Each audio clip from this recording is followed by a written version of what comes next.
अस्सलामुअलैकुम वरहमतुल्लाहि वबरकातुहु। औज़ु बिल्लाहि मिनश्शैतानिर्रजीम। बिस्मिल्लाहिर्रहमानिर्रहीम। रब्बिश्रह ली सदरी वयस्सिर ली अमरी वाहलुल उक़दतम मिन लिसानी यफ़क़हू क़ौली। रब्बि यस्सिर वला तुअस्सिर वतम्मिम बिल खैर वबिका नस्तईनु या फ़त्ताहु या फ़त्ताहु या फ़त्ताहु। रब्बी ज़िदनी इल्मा, रब्बी ज़िदनी इल्मा, रब्बी ज़िदनी इल्मा। आज जो है हमारा मेन टॉपिक रहेगा, मेन जो शयातीन है उनके बारे में, उनकी जो एजेंसी चल रही है, उनका जो एक ग्रुप चल रहा है, एक छुपी हुई जो तंजीम चल रही है, उस बारे में इंशाल्लाह हम आज डिस्कस करेंगे। देखिए, हर दौर में एक ऐसा ग्रुप रहता आया है जो छुपते छुपाते ऐसे काम करता है जिसमें शैतान की परस्तिश की जाए। अगर आप लोग सीरत की क्लास अटेंड कर चुके हैं या फिर आप लोग दूसरी तफसीर वगैरह की क्लासेस अटेंड कर चुके हैं, मतलब आप बहुत दिनों से मेरे से कनेक्टेड हैं, तो बहुत सारी क्लासेस में आपने ये बात सुनी होगी कि शैतान जो है इंसान की शक्ल में खुद को तब्दील करके लोगों के सामने आता है। जैसे कि हमने सूरे नास में भी पढ़ा है कि वो जो दिलों में वसवसे डालता है, चाहे जिन्नातों में से हो या इंसानों में से। तो शैतान जो है या तो इंसान की तरह आकर हमारे ऊपर हमला करता है इंसान की शक्ल में, या फिर डायरेक्टली जिन्नात ही दिल में वसवसे डालता है। एक चीज़ ये। दूसरी चीज़ ये कि कभी कभार शैतान हमारे घर वालों की शक्ल में भी आ जाता है, या फिर शैतान उनके अंदर इतना हावी होता है कि वो हमारे ऊपर ऐसे मतलब डोमिनेट करने लगते हैं, मानो जैसे हम पर कंट्रोल करना चाह रहे हों। शैतान उनको कंट्रोल करता है। एग्जाम्पल समझो, एक लड़की हिजाब करना चाहती है या पर्दा करना चाहती है या बुर्का पहनना चाहती है, ठीक है, घर का माहौल कम्प्लीटली मॉडर्न है, तो अब माँ या बाप या फूफी या दादी या जो भी घर के लेडीज़ हैं या बड़े जो भी हैं घर के, वो इसमें आड़ करते हैं। मतलब क्या ज़रूरत है पहनने की, पहनना तो हमारे साथ मत चल, हम तुझको साथ नहीं लेके जाएंगे, हमें ये आउट ऑफ फैशन लगता है वगैरह। तो यूँ शैतान उनके अंदर हावी होता है और वो हमें इस काम से रोकने के लिए मजबूर कर देते हैं। तो इस तरीके से शैतान कभी इंसान की शक्ल में आता है, कभी खुद आता है भेस बदल कर, कभी वो वसवसे दिलों में डायरेक्टली डालने लगता है। तो इस बात से ये बात साफ हो गई है कि शैतान जो है एग्जिस्ट करता है। शैतान जो है कभी भी किसी भी तरीके से हमें बहका सकता है। तो इस शैतान की और अल्लाह रब्बुल इज़्ज़त की जब बहस हुई थी, तो उस बहस से हमें ये पता चलता है कि शैतान का जो प्रोफेशनल गोल है, मतलब उसकी ज़िंदगी का मकसद, उसका मेन इंटेंशन जो है वो बस यही है कि वो इंसानों को बहकाएगा। ठीक है, उसका मेन बुनियादी जो मकसद है वो इंसानों को बहकाना है किसी भी तरीके से। तो शैतान कहता है कि मैं इंसानों के रास्ते में बैठ जाऊंगा, ठीक है, इंसानों के रास्ते में मैं बैठ जाऊंगा, मैं उनको हर हाल में हर तरीके से बहकाऊंगा। सूरतुल फातिर आयत नंबर 6 में शैतान के बारे में अल्लाह ताला कहता है कि बेशक शैतान तुम्हारा दुश्मन है, बस तुम भी उसे अपना दुश्मन समझो, और वो बुलाता है अपने गिरोह को एक इस वास्ते कि एक आग की तरफ आए। ठीक है, इस आयत का जो लास्ट का जुमला है वो अपने गिरोह को, अपने हिज़्ब को, अपने लोगों को एक आग की तरफ बुलाता है। या तो ये जहन्नम की आग है, या फिर ये कोई ऐसी आग है जो वो खुद भड़काता है, वो खुद लगाता है। तो शैतान जो है हमारा दुश्मन है, और ये मैं या कोई और नहीं कह रहा, बल्कि ये डायरेक्टली अल्लाह रब्बुल इज़्ज़त कह रहे हैं। तो इसका मतलब ये है कि शैतान वाकई हमारा दुश्मन है। तो क्योंकि वो दुश्मन है हमारा, तुम उससे दोस्ती ना करना। क्योंकि वो तुम्हारा दुश्मन है तो तुम भी उससे दुश्मनी करो, उससे गले लगाने की, उससे दोस्ती करने की बिल्कुल भी ज़रूरत नहीं है। बेशक वो तुम्हारा दुश्मन है तो तुम भी उससे वैसी ही दुश्मनी करो। और वो बुलाता है अपने हिज़्ब को, अपने लोगों को एक आग की तरफ। ठीक है, फिर इसी तरीके से सूरत अल इसरा में आयत नंबर 53 में अल्लाह ताला फरमाते हैं कि बेशक शैतान फसाद डालता है उनके दरमियान, बेशक शैतान इंसान का खुला हुआ दुश्मन है। तो शैतान फसाद डालता है लोगों के दरमियान। किस तरीके से? अभी जो मैं बताई कि माँ जो है वो मॉडर्न है, बेटी मॉडर्न नहीं है, तो माँ उसके साथ इंटरेक्ट करना, उसको साथ ले जाना पसंद नहीं करती, और इस वजह से माँ और बेटी दोनों में क्लैशेस हो रहे हैं, बाप बेटे में क्लैशेस हो रहे हैं, घर के मेंबर्स में और किसी एक मेंबर में क्लैशेस हो रहे हैं। तो ये जो फसाद डालने का काम है ये फ़कत शैतान का है। तो शैतान तुम्हारे दरमियान जो है फसाद डालता है, और बेशक शैतान इंसान का खुला हुआ दुश्मन है। तो इन दो ही आयतों से हमें पता चल जाता है कि शैतान जो है हमारा दुश्मन है।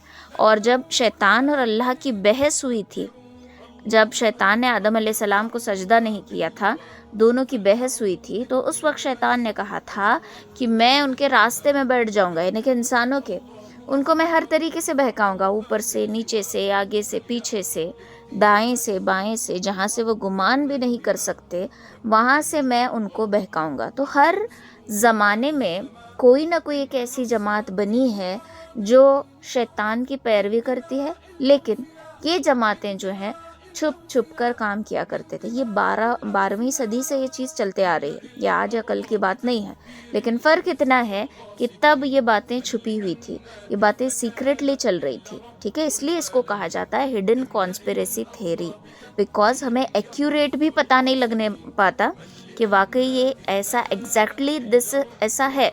ये इसमें अक्सर हमारे अंदाजे भी होते हैं, और हमारे अंदाजे इसमें जो है 100% सही लग जाते हैं। तो इसके लिए इसको कहा जाता है कॉन्स्पिरेसी थ्योरी, जिसको हम एज्यूम कर सकते हैं, जिसको हम सोच सकते हैं, जिसको हम इमेजिन कर सकते हैं, जिसकी जड़ तक पहुंचना बहुत मुश्किल है। और ये जो सारी थ्योरी है ये छुपी हुई रहती है। ये थ्योरी हमारे ज़िंदगी के हर एक पल में, हर एक शोबे में, हर एक अमल में घर करने लगी है, बिकॉज ये हिडन है, ये हमें नज़र नहीं आती। और इस थ्योरी में इंसान जो है खुले आम शैतान की पैरवी करता है, और वो भी एकदम फ़क्र से, ठीक है। इस थ्योरी में इंसान क्या कर रहा है? शैतान की पैरवी, उसके नक्शे कदम पर चलना, उसके फुट स्टेप्स पे चलना, ये चीज़ इंसान करता है, और वो भी एकदम फ़क्र से, मतलब उसको थोड़ा सा भी गिल्ट नहीं है कि I am doing something wrong, मैं कुछ बुरा कर रहा हूँ, मैं कुछ गलत कर रहा हूँ, ये उसको ज़रा सा भी गिल्ट नहीं है।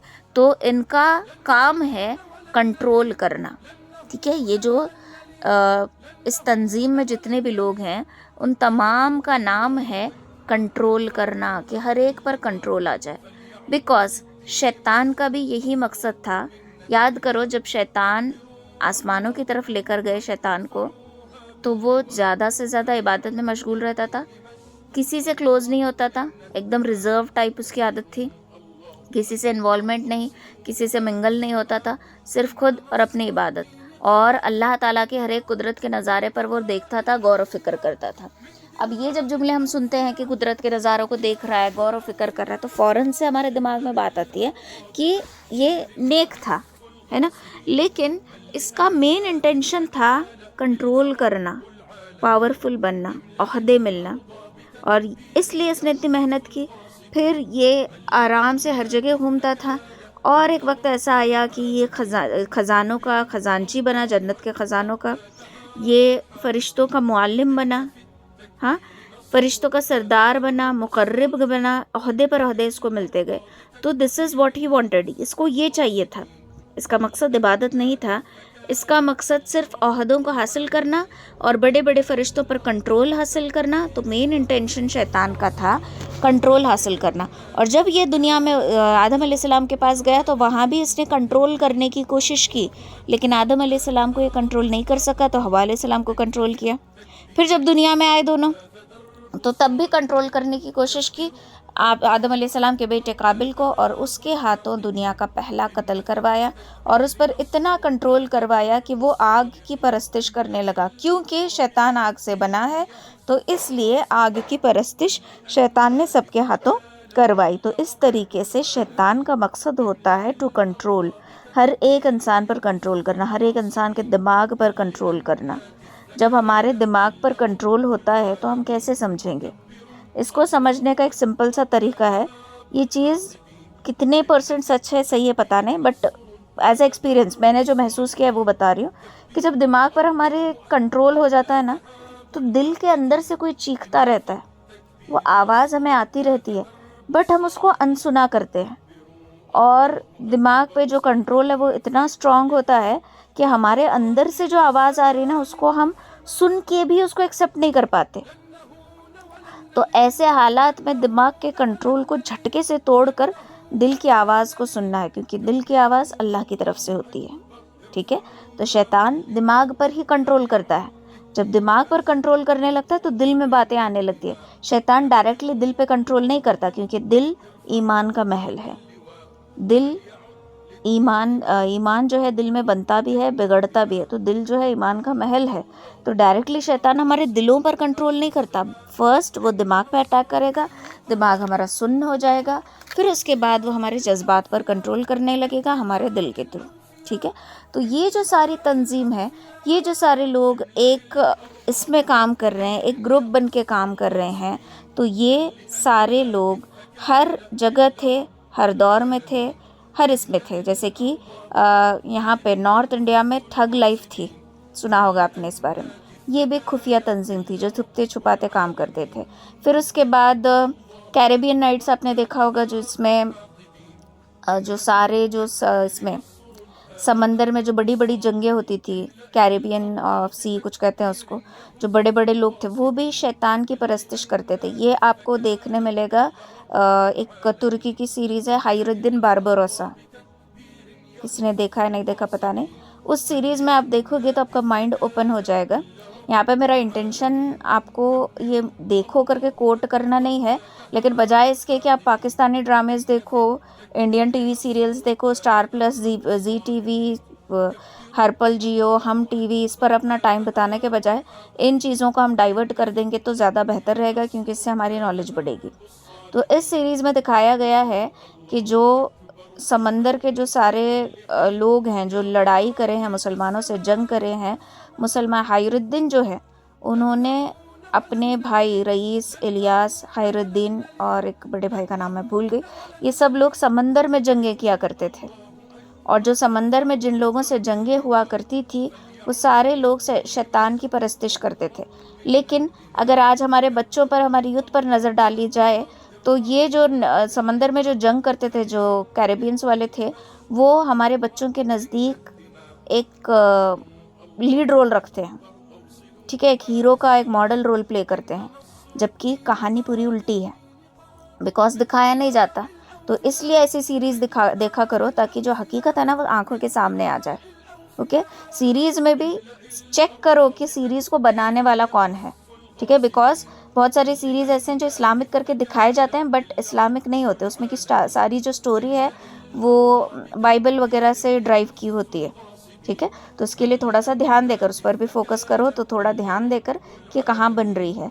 तो उसमें बताया गया है। तो हमारे बच्चों का दिमाग क्या है कि ये जो ठग लाइफ होती है, ये जो समंदर के जो जंगजू हैं, ये सारे बहुत अच्छे हैं, लेकिन इतनी बेरहमी से, इतनी बेदर्दी से इन लोगों ने मुसलमानों का कत्ल किया है, मुसलमानों पर अटैक किया है कि हम तसव्वुर भी नहीं कर सकते।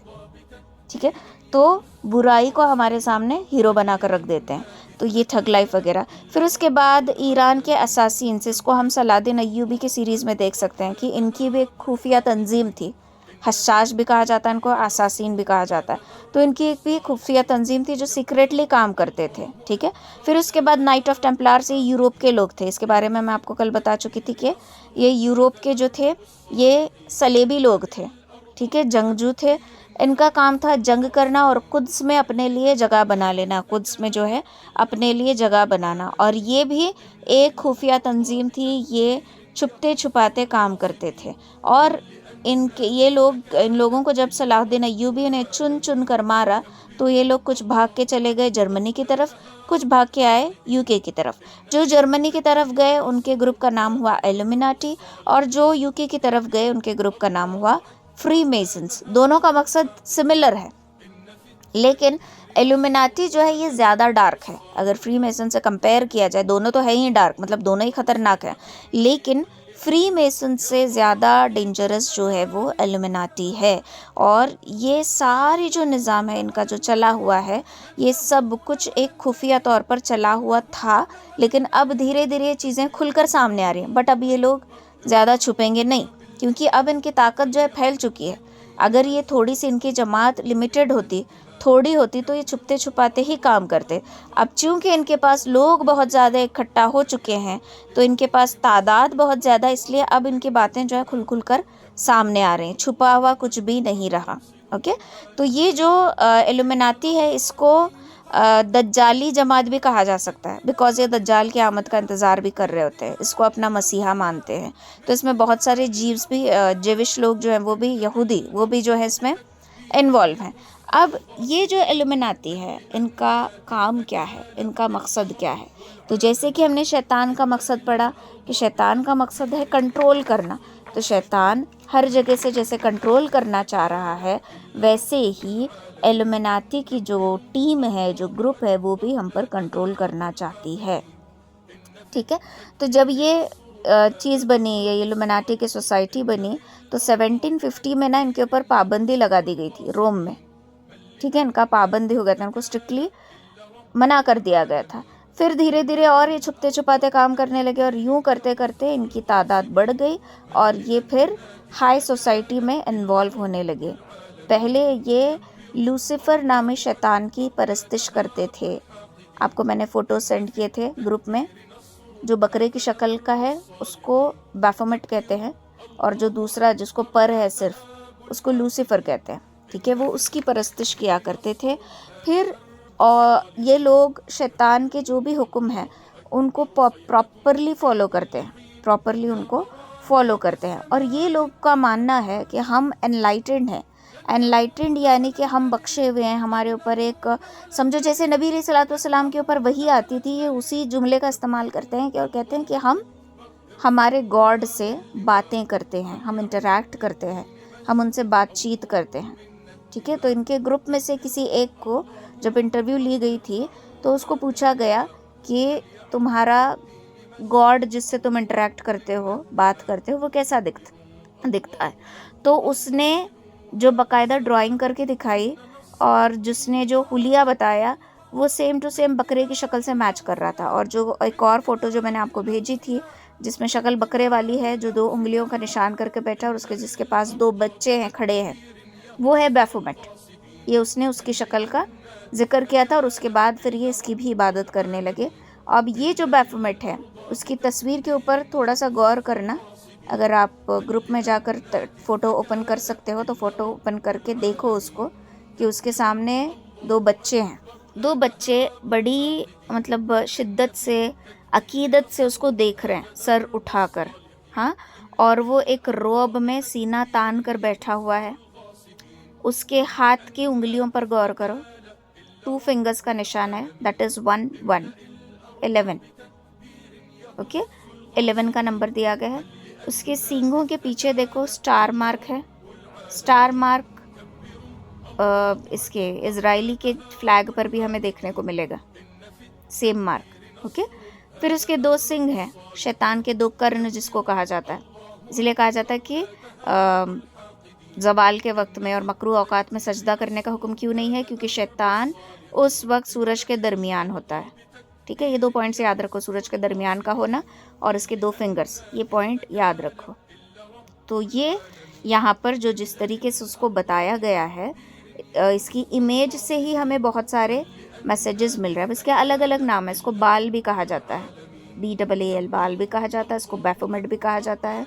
और इसके बारे में आता है कि ये बाकायदा लोगों से बातें करता है। कौन लोगों से?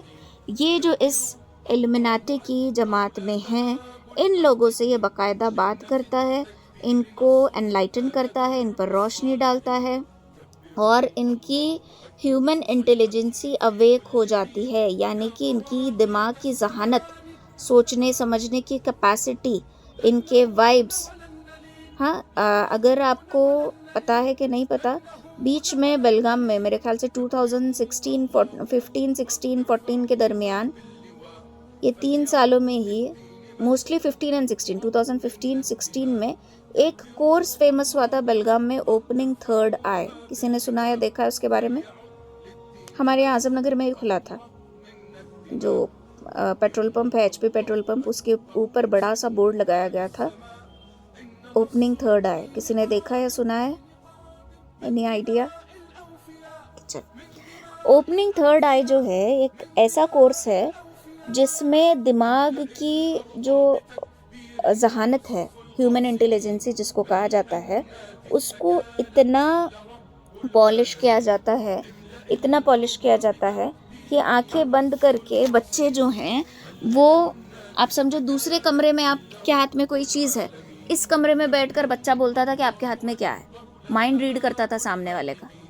आपके पास कार्ड्स हैं, बिना देखे आपके पास कौन से कार्ड्स है वो बच्चा बता देता था।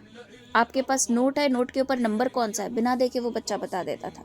सामने वाला दिमाग में कुछ कर रहा है, कुछ सोच रहा है, उसके दिमाग में जो सोच चली है वो बच्चा आराम से बता देता था। ये इस तरीके का कोर्स था।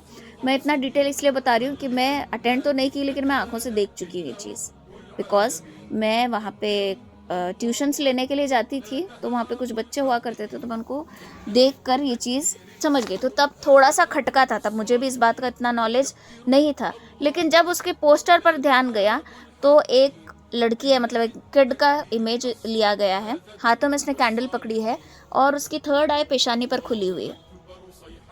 ठीक है, third eye, opening the third eye. वो इमेज देखकर खटका कि ये दज्जाल की निशानी है, और ये जो इस तरीके से ह्यूमन इंटेलिजेंसी को अवेकन किया जाता है, ये इसी तरीके से किया जाता है जो बैफोमेट वगैरह के पास से जो चीज़ें आती हैं और ये इससे इंटरेक्ट करते हैं और कहते हैं कि हम अनलाइटन है, ये यही चीज़ है अनलाइटन होना, कि इस तरीके से सामने वालों के दिलों की बातों को जान लेना। और ये किसी भी हद तक सही कोर्स नहीं है।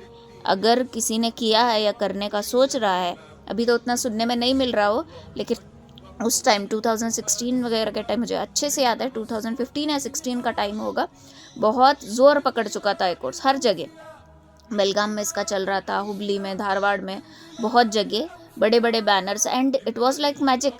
माँ बाप को तो इतना चाहिए कि हमारा बच्चा इतना होशियार हो जाए कि आंखें बंद करके पढ़ाई कर ले, तो इसके लिए माँ बाप भी पैसे भर भर के ये कोर्सेस करवा रहे थे। लेकिन इस कोर्स का इंटेंशन, इस कोर्स का मकसद क्या है, ये हिडन था।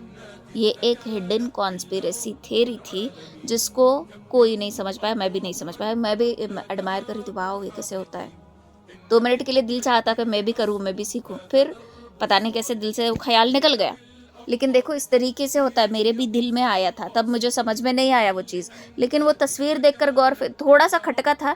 बाद में जब स्टडी इस चीज़ के टॉपिक पर मैं स्टडी करने लगी, तो तब वो चीज़ें सारी मेरे सामने फ्लैशबैक होकर खुलने लगी कि हाँ वो भी चीज़ ऐसी हिडन थी जिसको हम समझ नहीं पाए। तो अब ये लोग क्या करते हैं, ये जो इल्यूमिनाती के जो लोग होते हैं, ये रात में निकलते हैं।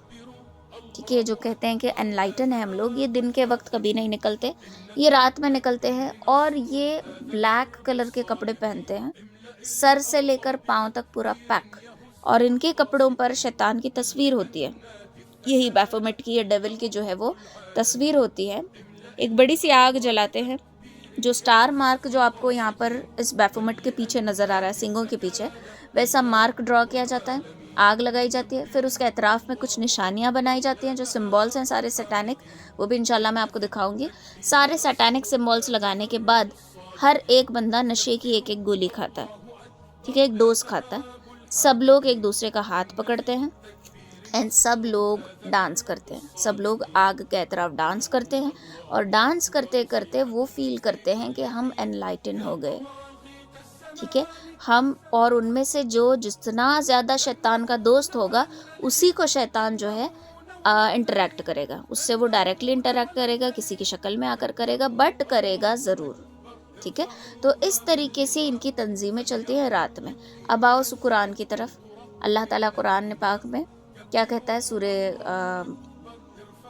फलक में, कि रात के शर से पनाह चाहता हूँ, अंधेरे के शर से जब वो छानने लगे। ठीक है, रात का शर, अंधेरे का शर, तो अंधेरे में ये शर भी एक शर है जिसमें जब अंधेरा जैसे जैसे बढ़ता है, अंधेरा छाने लगता है, इन लोगों की जमातें बाहर निकलती है और ये किसी की नज़र में नहीं पकड़े जाएंगे।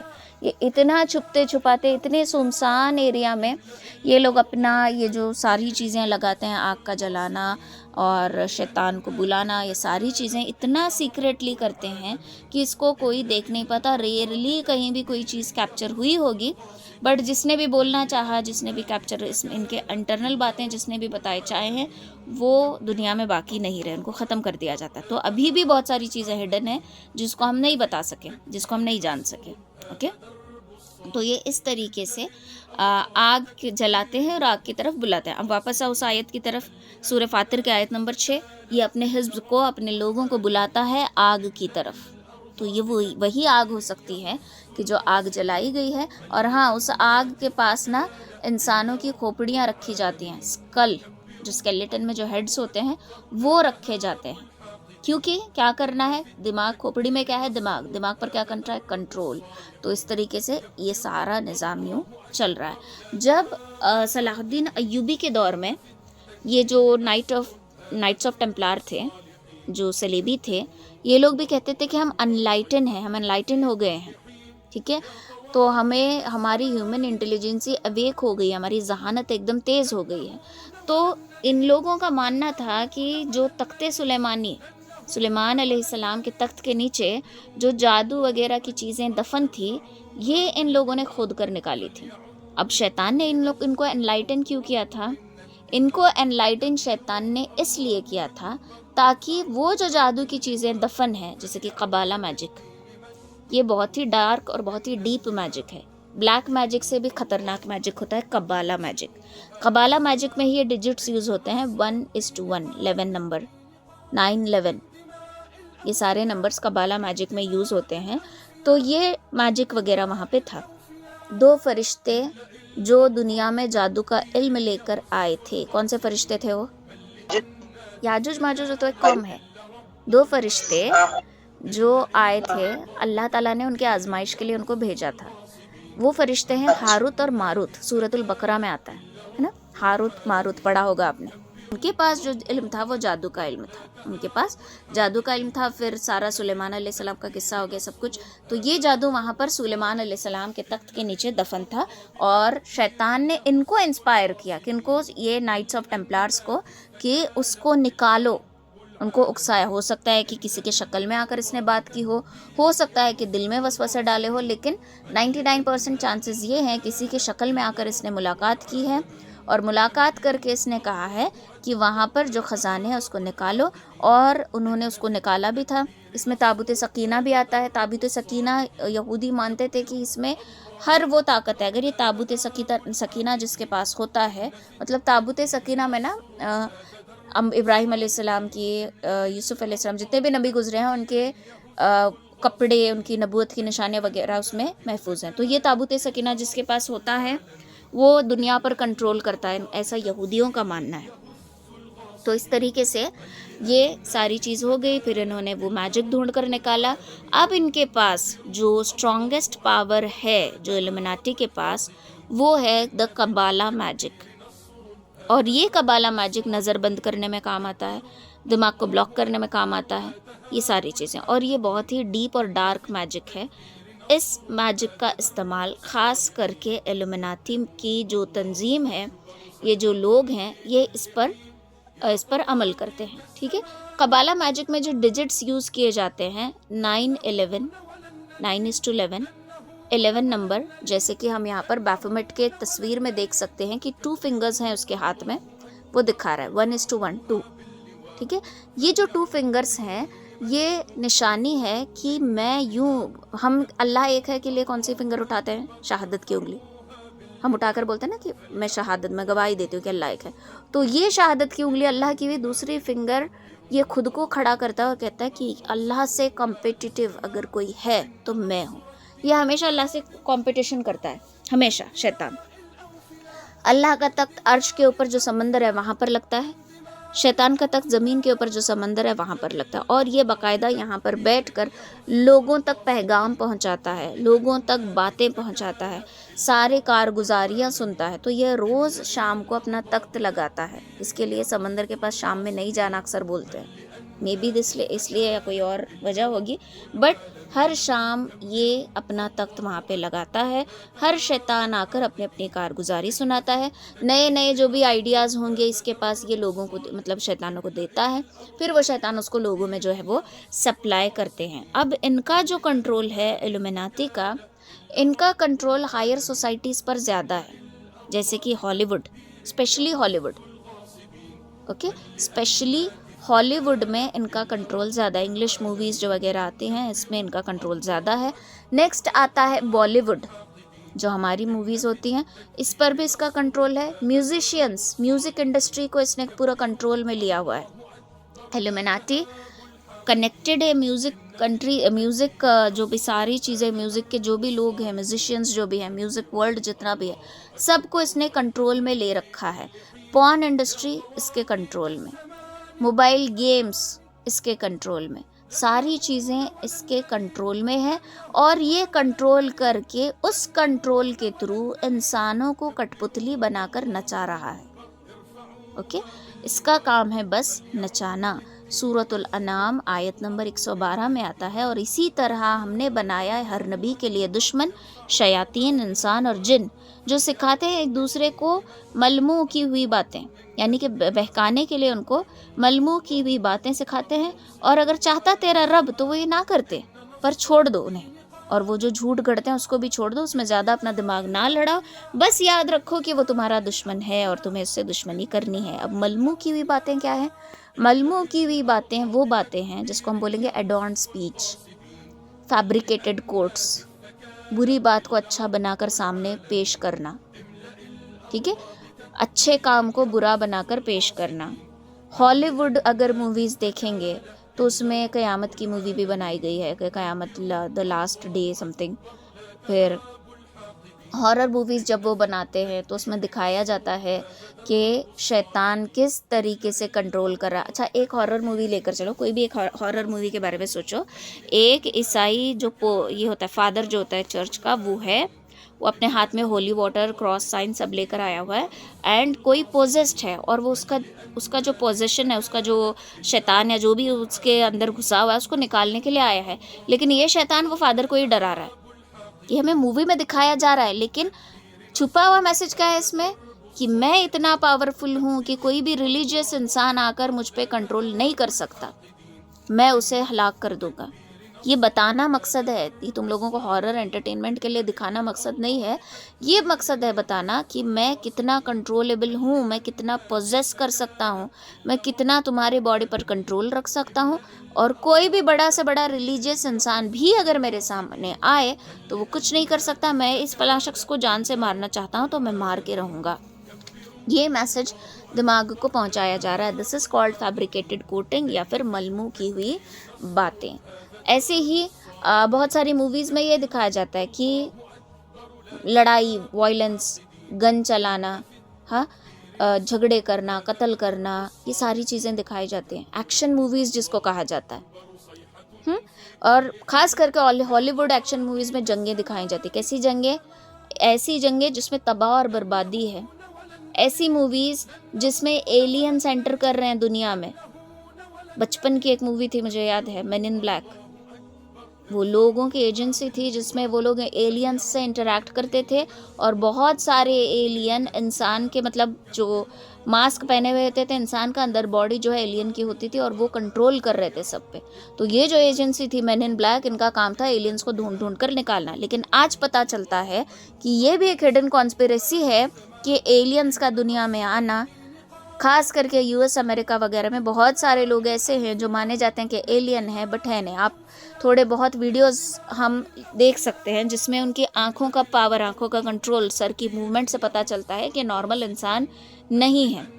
उनके एक्शन से पता चलता है कि नॉर्मल इंसान नहीं है। तो बहुत सारे ऐसे लोग हैं जिनको हम इंसान समझते हैं, खास करके यहाँ पर बाहर वेस्टर्न साइड हो रहा है कि एलियंस आ चुके हैं, बट ये सिर्फ मूवी में दिखाया गया था, बट वो एक हिडन मैसेज था जिसको हम बचपन में कभी समझ नहीं पाए। तो इस तरीके से फैब्रिकेट किया जाता है, हर चीज़ को फैब्रिकेट किया जा रहा है। फिर हमारे बॉलीवुड मूवीज़ में क्या दिखाया जाता है, बॉलीवुड मूवीज़ में टारगेट किया जाता है बेचारे मुसलमानों को, एकदम विलन सुरमा लगा के, तावीज़ गले में टाइट, स्कार्फ, वो जो अमामा होता है वो चेक्स वाला ब्लैक एंड वाइट अमामा, और इतना डार्क सुरमा, और उसके बैकग्राउंड में म्यूज़िक एकदम डेंजर, ठीक है, ऐसी म्यूज़िक ली जाती है। तो लोगों के दिल में डर बिठाया गया है कि मुसलमान डेंजरस चीज़ है, मुसलमान टेररिस्ट है, मुसलमान आतंकवादी है। लेकिन हकीकत में आतंक कौन मचाता है, टेरर कौन करता है, हम आंखों से देख रहे हैं, लेकिन इस पे मुसलमान की इमेज क्रिएट की गई। तो बॉलीवुड इस तरीके से काम करता है। फिर उसमें बॉलीवुड में दिखाया जाता है कि गर्लफ्रेंड बॉयफ्रेंड का जो रिलेशन है वो दिखाया जा रहा है, सारे हिडन मैसेजेस हैं, इसको देखो और उसको अपनी ज़िंदगी में लाओ, ठीक है। पहले क्या होता था, धीरे धीरे देखो तब्दीली किस तरीके से आती गई है। पहले किसी भी मूवी में, किसी भी फिल्म में थोड़ी बहुत ऐसी वैसी सीन होती थी तो हम लोग डर जाते थे, और उसको फॉरवर्ड करना या फिर बंद करना, चैनल चेंज करना, इसमें हम रहते थे। और अक्सर तो ये होता था कि कोई ऐसी सीन आई, उसी वक्त कमबख्त रिमोट काम नहीं करता था, ये सारी चीज़ें हुआ करती थी, है ना। लेकिन हम डरते थे इस चीज़ से। फिर धीरे धीरे वक्त बदला, बच्चे इसको नॉर्मल है, किस ही है, नथिंग बिग डील, बच्चे इसको नॉर्मलाइज करने लगे, ये चीज़ नॉर्मल होती गई। फिर उसके बाद दूसरी चीज़ देखने को मिलती है, जो सैनिटरी पैड्स की ऐड दिखाई जाती है। पहले क्या यूज़ करते थे, उस ऐड में ब्लू कलर की इंक यूज़ करके दिखाया करते थे, एंड एक लिमिट में ऐड हुआ करती थी। अब रेड इंक यूज़ करके दिखाई जाती है, और ये दिखाया जा रहा है कि ये कोई शर्म की बात नहीं है, इसको खुलेआम ऐलान कर दो। मैसेज ये नहीं कि इसकी क्वालिटी कैसी है ये दिखाना मकसद है ही नहीं, इसमें हिडन मैसेज ये है कि ये कोई शर्म की बात नहीं है, इसको खुलेआम आम कर दो। देखिए, औरत के हर चीज़ में पर्दा होता है। अगर आप इवन रमज़ान में आपके रोज़े में सो रहे हैं कुदरतन माहवारी की वजह से, तो आपके घर के मर्दों को नहीं पता चलना चाहिए कि आपकी माहवारी चल रही है। इसलिए नहीं कि गुनाह है वगैरह कुछ, बल्कि इसलिए ताकि इसमें हया है, ठीक है, इसमें बात छुपी हुई है। तो इस तरीके से रहना ज़रूरी है औरत को। लेकिन यहाँ पर हिडन मैसेजेस क्या हैं, औरत बाहर निकले, औरत बाहर आए, औरत अपने आप को एक्सप्लोर करे, औरत क्या है, कैसी खूबसूरत है, कौन सी बला है, इसको दिखाए। अब बेचारे हारूत और मारूत को फंसाने में भी काम किसका था, औरत का ही था। तो औरत ना बहुत ख़तरनाक चीज़ होती है, औरत शैतान की रस्सियों में से एक रस्सी होती है, और जो औरत बहुत ज़्यादा कमज़ोर होती है उसी को रस्सी के तौर पर, कमज़ोर इन द सेंस ईमान के एतबार से कमज़ोर होती है, उसी को रस्सी बनाकर शैतान इस्तेमाल करता है। हर औरत को रस्सी वो नहीं बना सकता।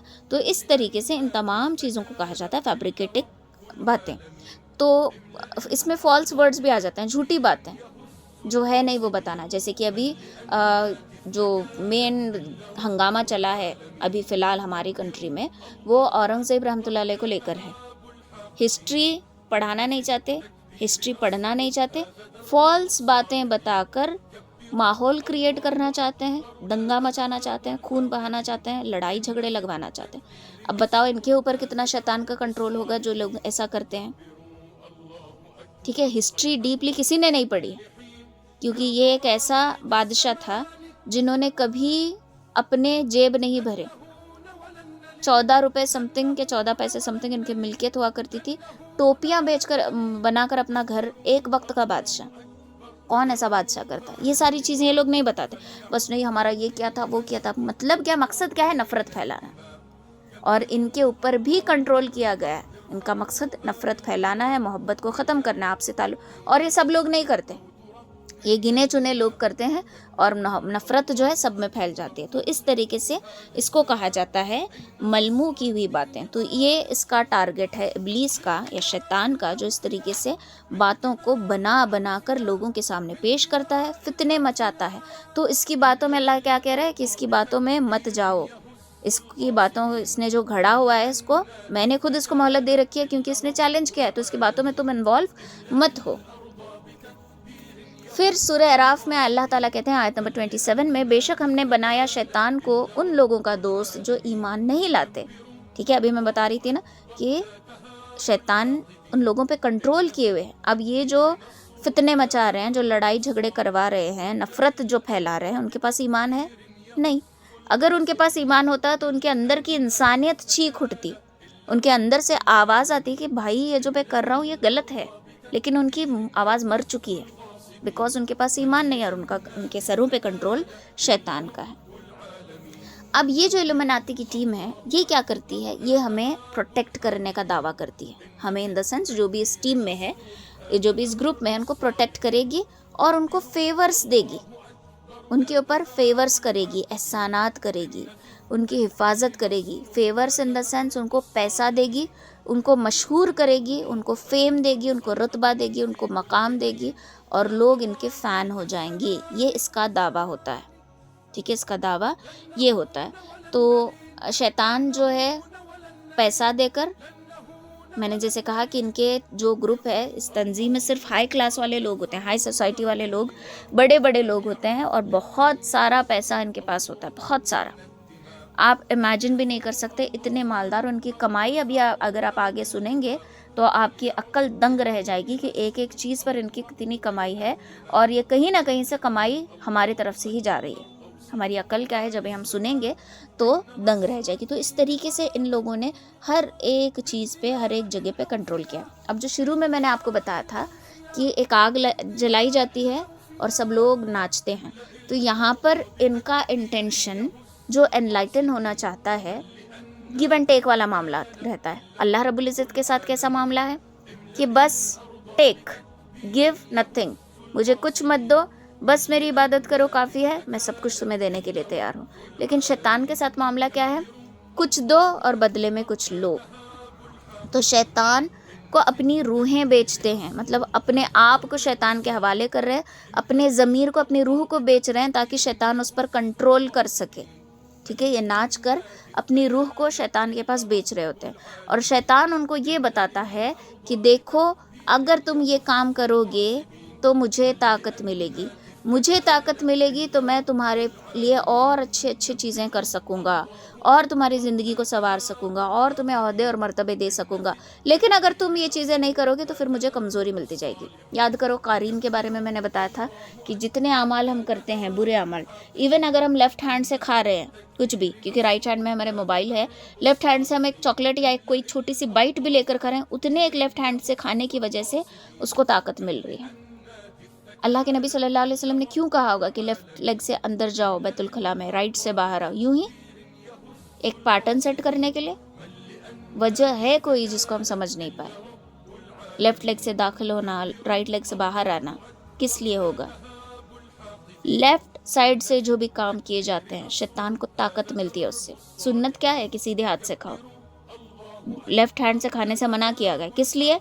बिकॉज इससे एनर्जी मिलती है शैतान को, म्यूज़िक से एनर्जी मिलती है शैतान को, मूवीज़ से एनर्जी मिलती है शैतान को, वायलेंस, लड़ाई झगड़े, खून खराबा, इससे एनर्जी मिलती है शैतान को।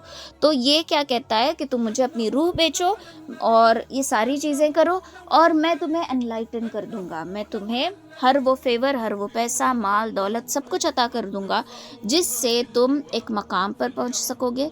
लोग तुम्हारी बात को चाहते हुए भी ना नहीं बोल सकेंगे, तुम हर हाल में, हर कदम में जीतते रहोगे, मैं तुम्हें जिताता रहूँगा, तुम कितने भी बुरे हो, लोग कितने भी कोशिश करें तुम्हें गिरा नहीं सकेंगे। ये शैतान का दावा है क्योंकि उसने इनकी रूहों को ख़रीद लिया है और अपनी टीम में इनको शामिल कर लिया है। और अपनी टीम में शामिल करके ये अभी शांत नहीं है, इसको और लोग चाहिए, इसको पूरी उम्मत चाहिए, पूरी इंसानियत चाहिए और हर एक पे ये कंट्रोल करना चाहता है क्योंकि इसका प्रोफेशनल गोल यही है। क्या है? अल्लाह ताला सूरह सौद में फरमाते हैं कि आयत नंबर 79 में शैतान ने कहा है कि ए रब मुझे ढील दे दे, जिस दिन मुर्दे उठाए जाए उस दिन तक, यानी क़यामत के दिन तक के मुझे मोहलत दे दे। और इसी सूरत में आयत नंबर 82 में कहा है अल्लाह ताला ने कि शैतान ने कहा कि तेरी इज़्ज़त की कसम मैंने ज़रूर गुमराह करूँगा। तो इसका प्रोफेशनल गोल यही है कि ये हमें गुमराह करना चाहता है, ये हमें गुमराह करना चाहता है। तो ये बेसिक एक्सप्लेनेशन हो गया इल्यूमिनाती के बारे में। क्लियर हो गया सबको कि ये टीम कैसे काम करती है, क्या करती है। अब नेक्स्ट जो आता है, इनके वेपन्स क्या क्या हैं, ठीक है। ये कंट्रोल जो कर रही है किस तरीके से, किस चीज़ पर कंट्रोल कर रही है। तो ये जो इल्यूमिनाटी कंट्रोल कर रही है, सबसे लेटेस्ट जो चीज़ है जिस पर इसका कंट्रोल है वो है म्यूज़िक इंडस्ट्री। म्यूज़िक इंडस्ट्री ये मॉडर्न इल्यूमिनाटी है।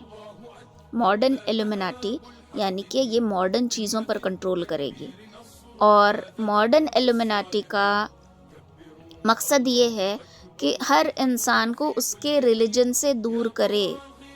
ठीक है, देखो कोई भी रिलीजन हो, हमारा रिलीजन हो, हमारा मज़हब हो, किसी और का मज़हब हो, कोई भी मज़हब हो, किसी भी मज़हब में ना बुरा इंसान बनना नहीं सिखाया गया। किसी भी मज़हब में ये नहीं बोला कि तुम बुरे बन जाओ। गौर करके देखो, क्रिश्चियनिटी में कहीं भी नहीं है, मुसलमानों में तो है ही नहीं, हिंदुइज़्म में भी कहीं भी नहीं है कि तुम बुरे बनो, तुम तकलीफ़ दो, कहीं भी नहीं है। लेकिन शैतान चाहता है कि हर इंसान अपने रिलीजन से दूर हो और मेरी टीम में आ जाए। तो इसको कहते हैं मॉडर्न इल्यूमिनाटी, जिसमें इंसान को उसके रिलीजन से दूर किया जाता है। ओके, रिलीजन से दूर करने के लिए इस्तेमाल किया जाता है सबसे पहले म्यूज़िक इंडस्ट्री को, फिर उसके बाद फिल्म इंडस्ट्री को, और उसके बाद पॉर्न इंडस्ट्री को। इस तरीके से यह अलग अलग लेवल के वार हैं जो शैतान इन इंडस्ट्रीज़ के थ्रू करता है और इंसान को उसके मज़हब से दूर करता है हर एक चीज़ में। ठीक है, ये जो टॉपिक है रिलीजन से दूर करना, इसको थोड़ा लास्ट में करेंगे, ज़रा डीप है, ज़रा ज़्यादा है। तो अब आते हैं हम म्यूज़िक इंडस्ट्री की तरफ। म्यूज़िक इंडस्ट्री में हर एक म्यूज़िक पर इल्यूमिनाटी का कंट्रोल है। ठीक है, एक साल में सोचो कितने गाने रिलीज़ होते होंगे। एक साल में अप्रॉक्स 1 मिलियन सॉन्ग्स रिलीज़ होते हैं। 1 ईयर 1 मिलियन सॉन्ग्स। एक एक सॉन्ग की कमाई है $18,000 एक गाने की कमाई मिनिमम। हाँ, $18,000। ठीक है, तो हर एक सॉन्ग, जो सॉन्ग में जितने डार्क और डीप लिरिक्स होंगे उस सॉन्ग को उतना वायरल किया जाएगा। जैसे स्पेशली इंग्लिश सॉन्ग्स ही लेकर चलो, जिसमें एक गाना आता है ब्रिटनी स्पीयर का, जिसमें वो कहती है कि if you want Lamborghini, if you want fame, then wake up you bitch. औरत के लिए बार बार बिच का वर्ड इस्तेमाल किया गया है।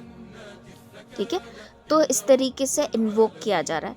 ये ब्रिटनी स्पीयर के गाने एक ऐसे गाने हैं जो जिम्मेदार है हमारी बच्चियों को नंगा करने के लिए, कपड़े कम करवाने के लिए, फेमिनिज्म का जोश उनके अंदर डालने के लिए, उनको उकसाने के लिए। बिकॉज ये लिरिक्स सिर्फ कानों पर नहीं बल्कि दिमाग पर असर कर रहे होते हैं, हिडन मैसेजेस इसमें होते हैं। ठीक है, फिर उसके बाद माइकल जैक्सन, उसका एक एक गाना $7 मिलियन का हुआ करता था। $7 मिलियन, हाँ, $7 नहीं, $7 मिलियन। ठीक है, और ये जो ब्रिटनी स्पीयर है, ये इसको सिंबल ऑफ फेमिनिज्म माना जाता है। इसका एक एक सॉन्ग $8.5 मिलियन की इनकम होती है इसके एक एक गाने की। जस्ट वन सॉन्ग मैं कह रही हूँ, एक एक सॉन्ग की इनकम $8.5 मिलियन। ठीक है, तो बहुत सारे ऐसे हॉलीवुड के सिंगर्स हैं जैसे कि बियॉन्सी है, मैडोना, इनके सारे सॉन्ग्स डीप होते हैं, डार्क होते हैं, क्योंकि ये इस हिडन कॉन्स्पिरेसी थ्योरी का हिस्सा है। माइकल जैक्सन भी इसका हिस्सा था, लेकिन इसने अपने आखिर सॉन्ग थ्रिलर, आप जाके उसके लिरिक्स पढ़ सकते हो, उसमें बताया गया है बाकायदा कि रात में डेमन आता है और ठीक है, it's close to midnight and something evil's lurking in the dark. Under the moonlight you see a sight that almost stops your heart. You try to scream but terror takes the sound before you make it. हम चिल्लाने की कोशिश कर रहे होते हैं but हमारी आवाज़ नहीं निकलती। ठीक है, you start to freeze as horror looks you right between the eyes, you are paralyzed. ठीक है, तो इस तरीके से इस सॉन्ग के बहुत सारे, लंबा सॉन्ग है, इसके लिरिक्स बहुत ज़्यादा हैं। इसके लिरिक्स एक बार पढ़ के देखो, आपको पता चलेगा कि डेमन रात में किस तरीके से आता है, किस तरीके से तंजीमें उसके लिए काम करती हैं। इस सारे सॉन्ग में उसने ना हिडनली बता दिया, और ये उसका आखिरी सॉन्ग था और उसके बाद बेचारे का खात्मा हो गया और ये फिर कभी गा ही नहीं सका, इसको ख़त्म कर दिया गया। ठीक है, डेमन कमिंग, इसमें अल्फाज लिए गए हैं, थ्रिलर वाले सॉन्ग के लिरिक्स में जो हैं बाकायदा अल्फाज लिए गए हैं कि द डेमन इज़ कमिंग, यानी कि डेमन, शैतान, इब्लीस आ रहा है, वो तुम पे हावी हो जाएगा, वो तुम पे कंट्रोल करेगा, सारी चीज़ें उसमें बताई गई। उसने आखिरी यही सॉन्ग गाया था। फिर बॉलीवुड एक सॉन्ग आता है गंगम स्टाइल, सुने हो? ये जो सॉन्ग है ये सबसे ज़्यादा कमाई करने वाला सॉन्ग है, हिट। हर एक बच्चा इसकी स्टेप करके दिखाता है। अब ये जो गंगम स्टाइल का सॉन्ग है, ये इसका जो नाचना है, इसके स्टेप्स हैं, ये जो पैगन्स वाला डांस होता है, जो शैतान की आमद के लिए जो स्टेप्स लिए जाते हैं, जो शैतान के लिए नाचते हैं, उनका स्टेप्स, उनके डांस स्टेप्स इसमें लिए गए हैं। घर का बच्चा बच्चा, बड़ा बड़ा, चाहे शादी हो, चाहे क्या अपना ये डांडिया वगैरह चले हों, तो वही गाना वहाँ पे लगता है, गंगम स्टाइल। और ये one of the hit song है और इसकी अर्निंग भी उतनी ज़्यादा है। और इसमें जो सारे स्टेप्स लिए गए हैं वो शैतानियत के स्टेप्स लिए गए हैं और हमारा बच्चा इसको गाता है। ठीक है, हमारे बच्चे इसको गाते हैं, हमारे बच्चे इसके पीछे दीवाने हैं। एक और सॉन्ग अभी ट्रेंड में चला है, इल्यूमिनाटी। सॉन्ग का ही नाम है, डायरेक्टली सुनने पे नहीं लगता, इल्यूमिनाती करके उसमें लिया गया, इल्यूमिनाती नहीं कहा गया। तो वो गाते गाते हुए कहा गया, लेकिन वो इसमें बाकायदा अपना डिक्लेयर कर रहे हैं, बता रहे हैं। तो ये इस तरीके से सॉन्ग्स के थ्रू हमारे ऊपर कंट्रोल करते हैं। नेक्स्ट आता है rap music, hip hop songs, rap music की कमाई है $403.5 बिलियन, एक सॉन्ग की कमाई। ठीक है, और ये जो रैप सिंगर्स या रैप डांसर्स होते हैं, रैप म्यूज़िक बनाने वाले, आपने उनका हुलिया कभी गौर किया है? बॉडी पर टैटूज़ बने हैं, बाल अजीब से लंबे, सिगरेट, हुक्का, नशे वाली चीज़ें हमेशा इनके हाथ में, शराब का ग्लास इनके हाथ में, शराब पीने का स्टाइल ये इसमें बताया जा रहा है। हर एक चीज़ शैतानी, हर एक लाइन रैप सॉन्ग में पाई जाती है। शैतान की हर एक लाइन, शैतानी लाइन इसमें पाई जाती है। अब ये रैप म्यूज़िक आज के यूथ को बहुत ज़्यादा अट्रैक्ट करती है। हिप हॉप, ये सारे बच्चे जो करते हैं, कूल बच्चे जो हमारे कर रहे हैं, ये सारे डिराइव हो रहे हैं उनके दिमाग में रैप म्यूज़िक से।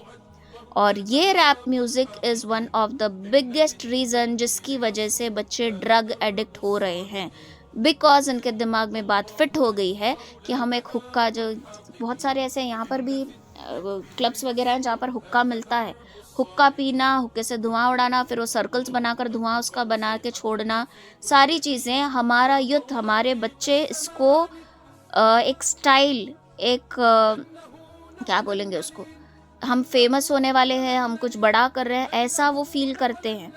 ठीक है, अपने आप में वो किंग जैसी फीलिंग ला रहे होते हैं हुक्का पीते हुए। देखा है कभी किसी बच्चे को हुक्का पीते हुए? हुक्का पीना, फूकना, जैसे समझो बादशाह वाली, उनके चेहरे पर ही लग रहा है कि अपने आप को बेचारा बादशाह समझ रहा है। तो ये मैसेजेस दिमाग को पहुंचाए जा रहे हैं। फिर एक सॉन्ग था, माजरत के साथ कहती हूँ कि मुझे नाम लेने पड़ रहे हैं, आप ऐसा बुरा मत समझो, लेकिन ये चीज़ें हाईलाइट होना बहुत ज़्यादा ज़रूरी है। हमारा इंडिया का ही, बॉलीवुड का ही सॉन्ग था, 4 बोतल बोर्ड का, काम मेरा रोज़ का, है ना, सबने सुना होगा। तो ये सॉन्ग के थ्रू बच्चों के, यूथ के दिमाग में ये हिडन मैसेज डाला जा रहा है कि बोर्ड का काम रोज़ का हो जाए तो ज़िंदगी बन जाएगी, मैं फेमस, आगे पीछे लोग मेरे घूमेंगे, मुझे हीरो समझेंगे, ठीक है, मैं कूल बन जाऊंगा, मेरी सब तारीफ़ करेंगे। ये मैसेजेस दिमाग में घुसने लगते हैं। तो जो रैप म्यूज़िक का दीवाना है, उनके कपड़ों पर गौर करके देखो, अजीब से कपड़े होते हैं। रैप सॉन्ग्स गाने वालों के कपड़े देखो, अजीब से होते हैं। उनके गानों में जो वो निशानियाँ करते हैं, ठीक है, जो निशानियाँ उनके सॉन्ग्स में होते हैं, ठीक है, एक निशानी वो ये लेते हैं, यहाँ पे कैमरे की तरफ देखो, ये, ठीक है, ये ओके, ये 2 फिंगर्स इस तरीके से, एक निशानी यूँ लेते हैं और एक दोनों हाथ मिलाकर इस तरीके से ट्रायंगल बनाया जाता है, दोनों ये हाथ और ये हाथ मिलाकर ट्रायंगल बनाया जाता है। और ये इसको क्या समझते हैं कि ये कूल बनने की निशानी है। ठीक है, ये अपने आप को कूल बन रहा है। अब वो बैफोमेट की पिक्चर की तरफ वापस जाओ, उसमें उसने भी 2 फिंगर्स के निशाने की है। और 12 सेंचुरी की जो पिक्चर है बैफोमेट की, जो इब्लीस की जो पिक्चर बनाई गई है, उसमें उसने वही जो कूल वाला, जो हमारा ये जो सिंबल है ना, ये वाला, ये ऐसे करके बैठा हुआ है, ऐसे हाथ करके। अब 12वीं सेंचुरी में उसको किसने बताया होगा कि ये कूल वाला मार्क है? 12वीं सदी में किसने बताया होगा कि ये मार्क कूल वाला है, you have to be cool, yo, इस तरीके से किसने बताया होगा? तो ये मार्क, ये फिंगर एंड ये फिंगर, जो बैफोमेट के सर के ऊपर जो 2 कर्ण है, जो सिंह है, ये उसकी निशानी है। ओके, ये उसकी निशानी है, ये विक्ट्री नहीं है, ये 1:1 है। होश में आओ, जो कॉन्स्पिरेसी थ्योरी आपके ऊपर अप्लाई की जा रही है उससे बचो। आज बच्चों को बोला जाए कि बेटा ऐसा ना करो, ये तो कूल है, ये ऐसा नहीं है, वैसा नहीं, तुम तो हर बात पे डीप जाते हो, ये करते हो। खुद हमारे घर के बच्चे करते हैं, बाहर वालों को क्यों बोलूँ मैं, खुद हमारे घरों का ये हाल है, हर एक बच्चा। तो इन सिंबल्स से खुद को बचाओ, इन सिंबल्स से अपनी हिफाजत करो, अपने आप को बचाओ, अपने औलाद को बचाओ। ये विक्ट्री की निशानी नहीं है। ये सारे सिंबल, भले ही हम डेविल माइंड से ये चीज़ें नहीं कर रहे हैं, लेकिन कर तो रहे हैं ना। कौन करवा रहा है हमसे, कौन दिमाग में ला रहा है कि ये करो, ये कूल दिखोगे, ये करोगे, कौन हमें मजबूर कर रहा है? समवन इज कंट्रोलिंग अस। कुछ तो चला है, कुछ तो खिचड़ी पक रही है। ओके, फिर उसके बाद सॉन्ग्स ऐसे बनते हैं जिनमें रिप्रोडक्टिव मैसेजेस होते हैं। रिप्रोडक्टिव मैसेजेस यानी कि सेक्स रिलेटेड मैसेजेस जो सॉन्ग्स में होते हैं। और ये एक ऐसा अमल है जिससे शैतान को भरपूर ताकत मिलती है, भरपूर ताकत। देखो, इंसान अगर ज़िना कर रहा है तो शैतान को ताकत दे रहा है। इंसान अगर निकाह करके इंटीमेट हो रहा है तो वो इबादत है। ओके, और शैतान इससे कमज़ोर होता है। तो रिप्रोडक्टिव मैसेजेस वाले सॉन्ग्स, ऐसे सॉन्ग्स जिसमें फिजिकल होने के बारे में घुमा फिरा कर, गोल मोल, डबल मीनिंग वर्ड्स जिसको बोलते हैं, इस तरीके से बताया जा रहा है। ऐसी सारी बातें हमारे सामने आ रही हैं। कितने ऐसे सॉन्ग्स हैं, कितने ऐसे सॉन्ग्स हम सोच के भी देखो कोट कर सकते हैं, जिनको ये करने के लिए, जिनको हम कोट करेंगे, जिनको हम याद करेंगे तो, और उन पर नज़र दौड़ाएंगे अकल को खोल के, तो हमें पता चलेगा कि हाँ भाई, इसमें तो ये मैसेज था, हमने समझा ही नहीं।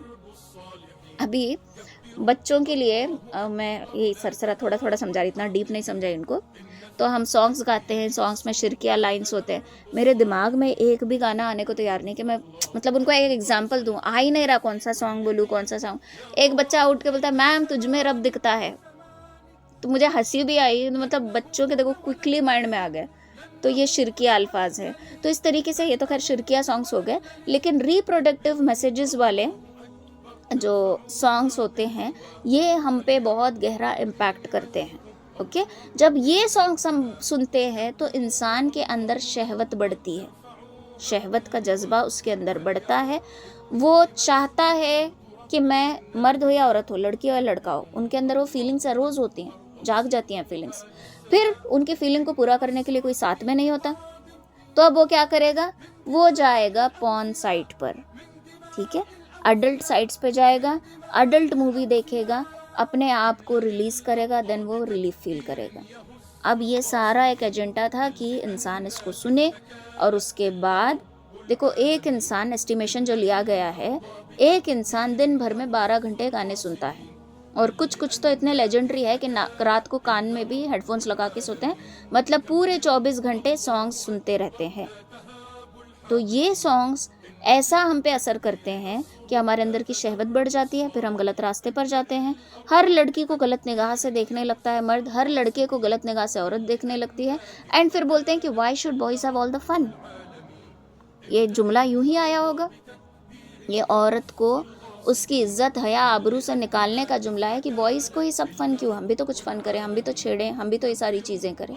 ये सारी चीज़ें पूरे घुमा फिरा कर इसी कंट्रोलिंग सेक्टर में आती है जो हम पे हर एतबार से कंट्रोल करने की कोशिश करता है। फिर लास्ट जो कॉन्सर्ट्स होते हैं, शोज़ होते हैं बड़े बड़े, जिस पे लाइव शोज़, जिसमें हम टिकट लेकर जाते हैं, तो वो जो कॉन्सर्ट है, कॉन्सर्ट के चार्जेस समझो $20,000 है।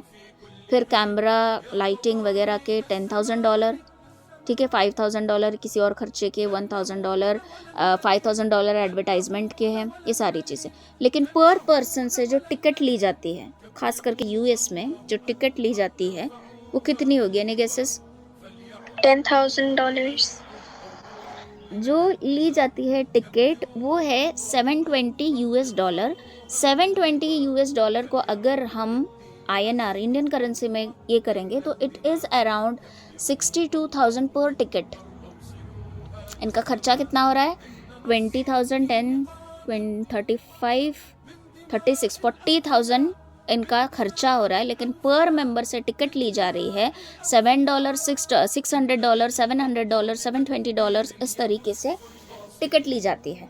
ओके, यहाँ पर भी जो लाइव कॉन्सर्ट्स चलते हैं इसकी टिकट्स भी सस्ती नहीं होती। बीच में दिलजीत का लाइव कॉन्सर्ट था एंड उस कॉन्सर्ट में उसने डायरेक्टली लोगों को इनवाइट किया है इल्यूमिनाती के लिए। ओके, डायरेक्टली उसने इनवाइट किया है। इतनी हाई उसके टिकट्स होती हैं, ये सारा पैसा जाता है फिर उसी टीम को। तो ये बड़े बड़े सेलिब्रिटीज़ को टैग करता है, बड़े बड़े एक्टर्स को ये इन्वॉल्व करता है अपने अंदर और उनको ये चीज़ देता है कि हम तुम्हें फेमस कर देंगे। तो आज फिल्म इंडस्ट्री में कोई अपने मेहनत से फेमस नहीं होता। देखो, किसी की एक्टिंग स्किल्स उतनी अच्छी नहीं, लेकिन वो फेमस हो रहा है, कुछ तो गड़बड़ है, कुछ तो यहाँ पर खिचड़ी पकड़े। कितने सारे ऐसे पॉलिटिशियंस हैं जो इस लायक नहीं है कि वो पॉलिटिशियन बन सकें, लेकिन फिर भी उनकी वाहवाही हो रही है। लोग मजलूम है, जुल्म सितम में दब रहे हैं, but still they are growing. क्यों? क्योंकि इनके ऊपर फेवर किया गया है, इनको बोला गया है कि तुम मेरी परस्तिश करो, मेरी बात सुनो, मुझे एनर्जी देने वाले काम किया करो, मैं तुम्हें ओहदे पे ओहदा देता जाऊंगा। तो ये चीज़ें हो रही हैं, तो हमारा पैसा इस सब में लगने लगा है। तो बेटर, अब देखो, इन चीज़ों को हम रोक नहीं सकते, हम 15-20 लोग मिलके क्या रोकेंगे इन चीज़ों को। तो इन चीज़ों को रोक नहीं सकते, लेकिन अलबत्ता इससे हम बच तो सकते हैं। अगर बच्चों में rap music, specially rap music सुनने की आदत है तो प्लीज़ उसको सज़ा दो, मारो, पनिश करो और उस आदत को छुड़ाओ। उसने रैप म्यूज़िक नहीं सुनना, बिल्कुल भी नहीं, ठीक है। कोई भी रैप म्यूज़िक, बॉलीवुड की हो, हॉलीवुड की हो, कोई भी रैप म्यूज़िक हो, उस रैप म्यूज़िक को नहीं सुनना। एक और रैपर था, MV बंटाई, शाहरुख नाम है उसका, Shahrukh Shaikh I think so, मुसलमान का है।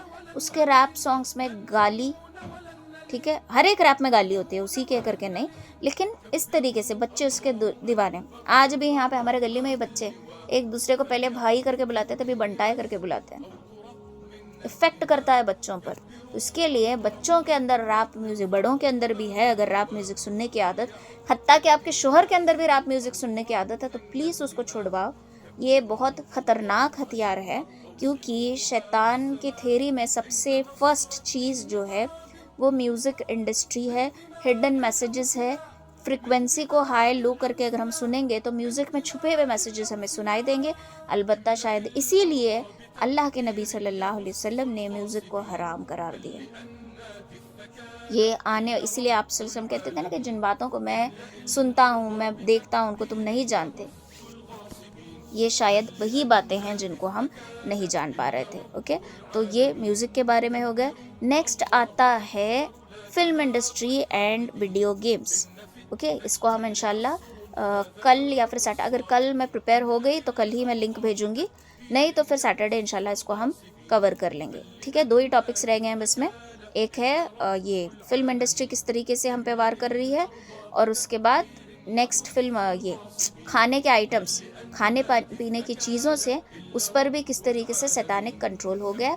फिर लास्ट क्लास में मैं आपको सारे सिम्बॉल्स दिखा दूंगी, जिन जिन सिम्बॉल्स को हमें देखकर बचना है। इवन आप कपड़े भी खरीद रहे हो, ख़ास करके जो सिया ब्रांड वाले ये आते हैं ना स्कार्फ्स, उसमें बहुत सारे प्रिंट्स ऐसे हैं जो सैतानिक सिम्बॉल्स के साथ आते हैं। ओके, तो मेरे पास भी 1-2-3 आए थे, मैंने उनको रिटर्न कर दिए, बिकॉज वो सिम्बॉल्स उसमें पूरे सैतानिक सिम्बॉल्स हैं। तो ऐसे बहुत सारे कपड़े, मुसल्ला, जाय नमाज भी जब आप लेते हो तो देख कर लो। हर एक चीज़ पे गौर करने की ज़रूरत है, तब समझो फूक फूक कर कदम रखना है। जैसे कि अल्लाह के नबी सल्लल्लाहु अलैहि वसल्लम ने कहा, दुनिया जो है काफिर के लिए जन्नत है और मोमिन के लिए कैद खाना है, हदीस के अल्फाज हैं। तो वाकई हमारे लिए जेल है। हर एक चीज़ फूक फूक कर कदम रखना है, फूक फूक कर खाना है, सोच समझ कर पहनना है। हर चीज़ में गौर फिक्र करने वाले बनो। ये तो चलता है, इतना डीप कौन सोचेगा, ये सोचकर हल्का लेकर बात को मामूली ज़िंदगी मत बढ़ाओ, क्योंकि शैतान वहाँ से वार करता है जहाँ से हम गुमान भी नहीं कर सकते। और देखो, हमारा सवाल नहीं है, हमारे बच्चों का सवाल है। हमारी यूथ बर्बाद हो चुकी है, ड्रग्स में इन्वॉल्व हो चुकी है, बच्चे बर्बाद हो रहे हैं। तो थोड़ी थोड़ी जिम्मेदारी उठा लो, इन चीज़ों को ओवरऑल स्प्रेड करो, ताकि हर एक अलर्ट हो जाए। हर एक इसमें, खास करके कॉलेज जाने वाले स्टूडेंट्स, कॉलेज के जो स्टूडेंट्स हैं, आपकी ज़िंदगियां बहुत ख़तरे में हैं। क्योंकि आपको कॉलेज के गेट्स के पास से लेकर कॉलेज के अंदर तक भी सीक्रेट सोसाइटी वाले लोग मिलेंगे, बट आपको बोलेंगे कि नहीं कि हम सीक्रेट एजेंसी से हैं, बट वो आप पे धीरे धीरे काम करते रहेंगे, नज़र बंद करेंगे, दिमाग को सुन करेंगे, दिमाग काम नहीं करेगा। तो बेटर यह है कि अपनी हिफाजत में खुद रहें, अक्ल को दिमाग को खोल कर जिएं, दिल की सुने। जब दिमाग सुंद हो जाए, दिल कोई बात चीख रहा है तो उसको सुनकर उसको समझें। ओके, सुबहानल्लाहि व बिहम्दिही, सुबहानकल्लाहुम्मा व बिहम्दिका, नशहदु